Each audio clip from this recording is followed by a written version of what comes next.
আপনি জানলে অবাক হবেন, অ্যামাজন জঙ্গলে আছে এমন এক দানব যাকে দেখে সবচেয়ে সাহসী যে তারও গা কাঁপে।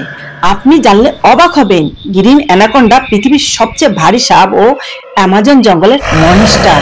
লম্বায় প্রায় 30 ফুট আর এর ওজন 200 কেজিরও বেশি।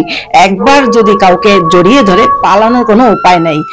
আর জানলে অবাক হবেন, শিকার করে কি করে জানেন? অ্যানাকোন্ডা জলের নিচে লুকিয়ে থাকে, হঠাৎ ঝাঁপ দিয়ে ক্যাপিবারা, শূকর, এমনকি জাগুয়ার পর্যন্ত শিকার করে ফেলে। শিকারকে ধীরে ধীরে চেপে অক্সিজেন বন্ধ করে এবং দুমড়ে দেয়। অনেকে বলে মানুষকেও পুরো ঘিরে ফেলতে পারে। তবে এই ঘটনা বিরল, তবে সম্ভাবনাও কম নয়। অন্যান্য সাপের মতন অ্যানাকোন্ডা সাপ ডিম পারে না, এরা বাচ্চা দেয়। একটি মা অ্যানাকোন্ডা 20 থেকে 40টি বাচ্চা দিতে পারে একসঙ্গে। বাচ্চাগুলো দেখতে ছোট হলেও এরা কিন্তু জন্ম থেকেই শিকারী। আপনি কি সাহস করে অ্যানাকোন্ডার সামনে দাঁড়াতে পারবেন? অ্যানাকোন্ডা ভার্সেস হিউম্যান, কে জিতবে? কমেন্টে লিখুন। ভিডিওটি যদি ভালো লাগে ফলো করে সঙ্গে থাকুন নতুন নতুন ফ্যাক্ট ভিডিও।